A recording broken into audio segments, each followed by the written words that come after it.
tanah yang keempat di sana tertulis begini. Yang ditaburkan di tanah yang baik ialah orang yang mendengar firman itu dan mengerti.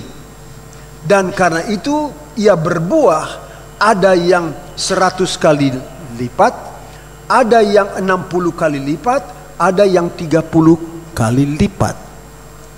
Orang yang mendengar firman dan mengerti. Batu tidak ada, semak duri tidak ada, hatinya baik, sudah dicangkul, sudah dibajak dulu, sudah diratakan semua, lalu datang bibitnya ditanam, dia bertumbuh dengan baik sampai berbuah. Ada yang 30 kali ganda, ada yang 60 kali ganda, ada yang 100 kali ganda. Dan memang kalau kita tanamnya tanam cabai, ya sama. Tapi kalau orang tanam duren lah, tanam duren yang lama dikit ya. Apa buah pertama sekaligus banyak buah yang dikeluarkan oleh pohon itu? Tidak. Pertama kali berbuah sedikit, kedua kali berbuah lebih banyak, ketiga kali berbuah lebih banyak lagi. Sebab tanah juga masih dipacul, dicangkul-cangkul, dikasih bibit dan sebagainya. Maka makin lama makin banyak. Begitulah perkembangan pertumbuhan seorang petani yang percaya kepada Tuhan, ataupun kita sebagai orang yang mempunyai hati tanah seperti yang baik, tanah yang baik ini, maka kita pasti akan berbuah. Dan karena kita berbuah, kita tidak akan dikerat, kita tidak akan dipotong, tapi justru kita dibersihkan supaya lebih banyak buahnya. Begitupun saudara bisa membaca dalam Yesaya pasal 5 tentang pohon anggur. Pohon anggur biasanya mencari tanah yang baik sekali. Tanah di daerah Israel misalnya, dulu sekali daerah tandus. Tapi kalau sekarang saudara pergi ke Israel, saudara pergi ke daerah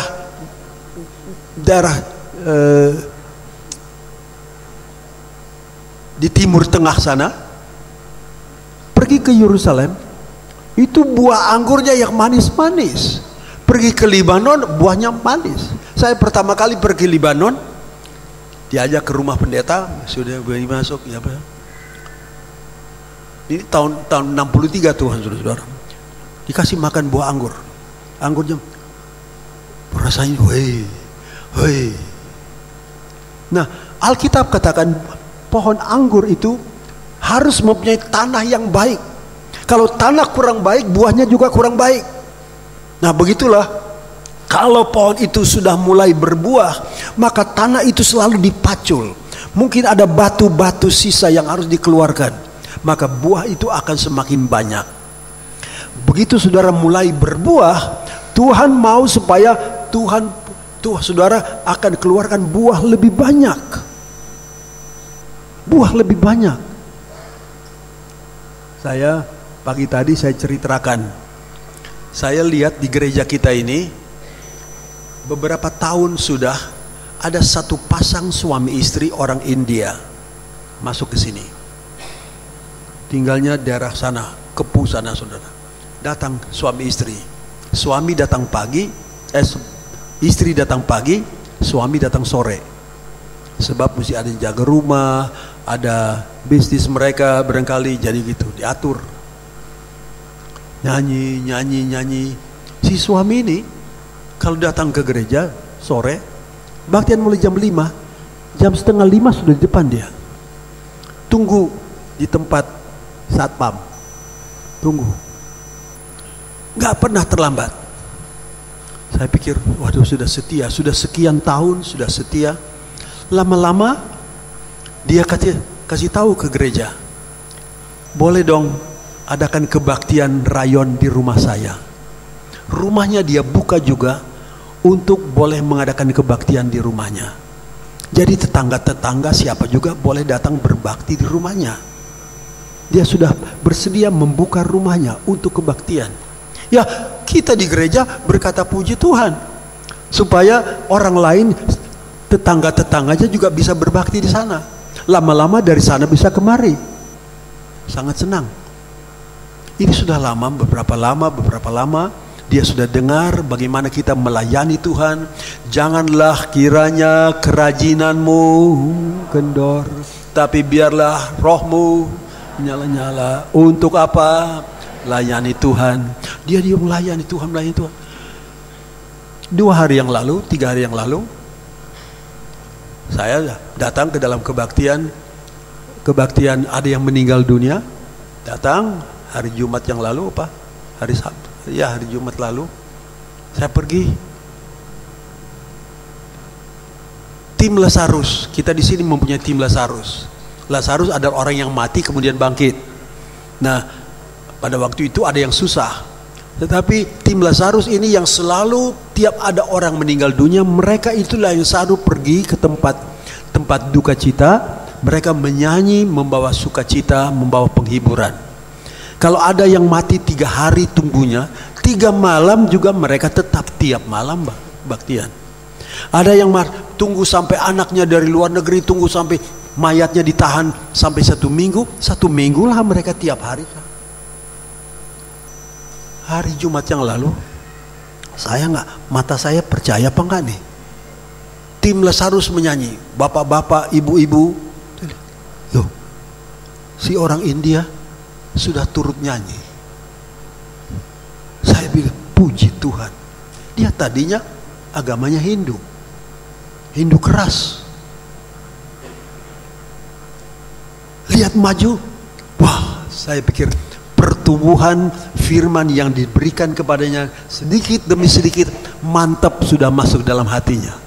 Dia bisa membuka tempat rumahnya buat tempat kebaktian. Dia sekarang juga sudah turut melayani bersama-sama dengan saudara-saudara yang lain. Haleluya. Coba kalau semua begini. Haleluya. Ayo, masih mau barangkali ada yang membuka rumahnya buat tempat kebaktian. Oke. Ini kita ke sini, kita akan ada kebaktian rayon, sudah dari rayon bisa menjadi gereja dan sebagainya. Sekarang buka lagi rencana baru, Ketapang community service, pelayanan community pelayanan masyarakat sedikit ya. Di situ pelayanan dari Ketapang. Kita nggak sebut kebaktian, nanti dibilang kebaktian nggak boleh lagi di dalam rumah-rumah. Jadi community service, kita seperti mengadakan pelayanan kepada masyarakat setempat. Nah, itulah. Banyak, mulai 1, mulai 2, siapa tahu lagi masih banyak. Nah, akhirnya saudara kita ini rajin, bahkan turut menyanyi melayani. Saya pikir, waduh. Nah, kalau 4:30 saya dari sini berangkat untuk pergi ke gereja Keramat, ketemu di tempat sana, di tempatnya satpam, atau dia sudah di gereja, hormatinya sama dia, gitu. Dia begini sama saya juga bilang begini sama dia, dan sekarang maju.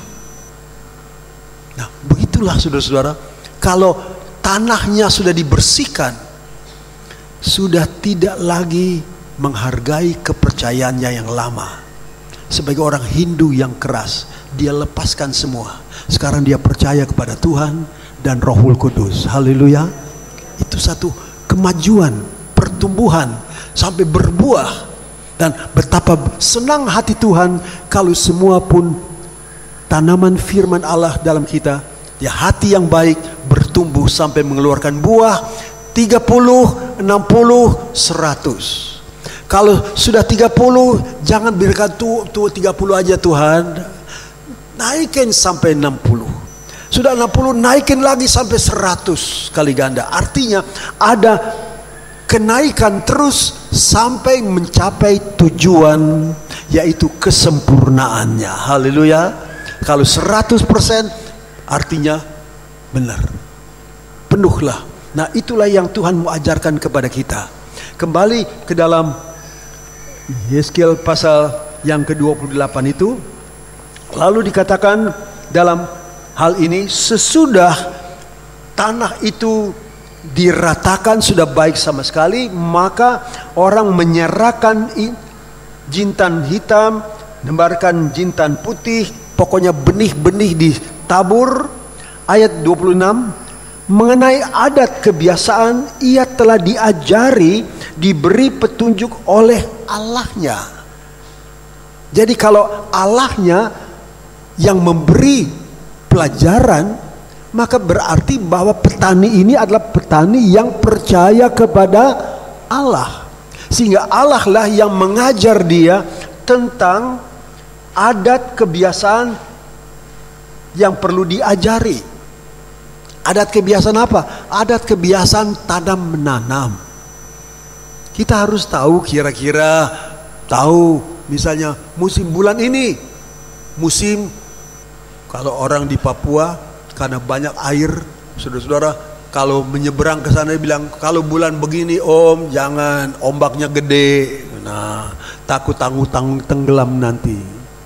Seringkali jalannya sepanjang malam naik perahu hanya untuk menyeberang. Dan begitulah kita harus tahu. Dan Tuhan mengajarkan kepada kita juga segala sesuatu adat istiadat tentang tanaman-tanaman. Dan kita perlu belajar tanaman itu. Mana tanaman yang baik, mana tanaman yang tidak baik. Mana pengajaran yang baik dan mana pengajaran yang tidak baik. Kita perlu tahu, dan untuk itu kita belajar dari firman Tuhan. Nah, baik sekali kalau saudara datang ke gereja membuat catatan-catatan tuh, seperti satu saudara kita di depan ini. Udah merekam, dia pakai catat-catat lagi tuh. Sebab sampai di rumah dia belajar lagi. Oh, ini artinya ini ya. Oh, yang ini ayatnya ya artinya begini ya. Jadi kita tahu sampai kita mengerti. Dan kalau kita mengerti, maka Alkitab berkata kita pun mengeluarkan buah. Dan kalau kita mengeluarkan buah, itulah yang disenangi oleh si petani.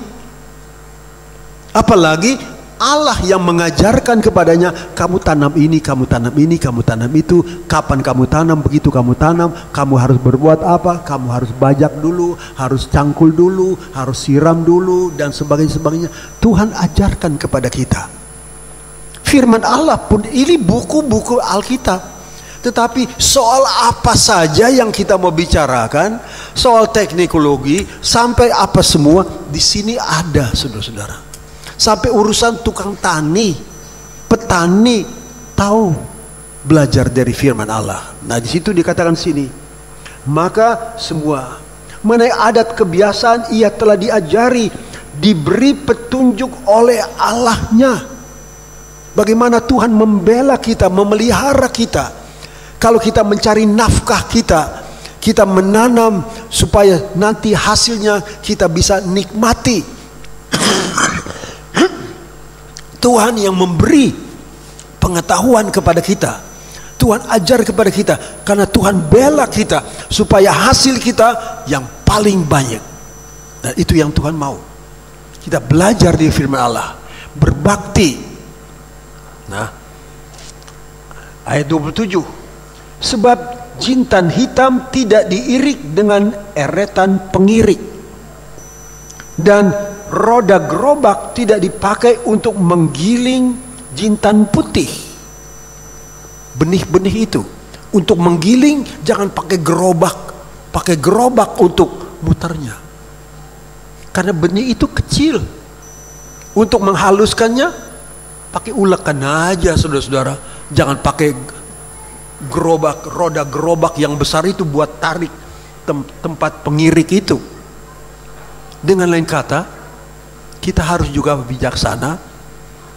Kalau untuk urusan kecil, mau matikan nyamuk, jangan bilang, waduh, toh pistol di lemari, pistol tembak itu. Saya mau tembak nyamuk. Lihat, tembak nyamuk yang pakai pistol. Diginin aja sudah. Bukan? Kita harus tahu bagaimana urusan kecil kita jangan memperbesarnya. Urusan besar kita kecilkan. Seringkali di dalam menanam, kalau kita tidak sabar, urusan kecil jadi urusan besar. Sebab itu diajarkan dalam surat Yakobus tadi, sebagai petani kita harus sabar, menunggu sampai datangnya musim hujan awal dan musim hujan akhir.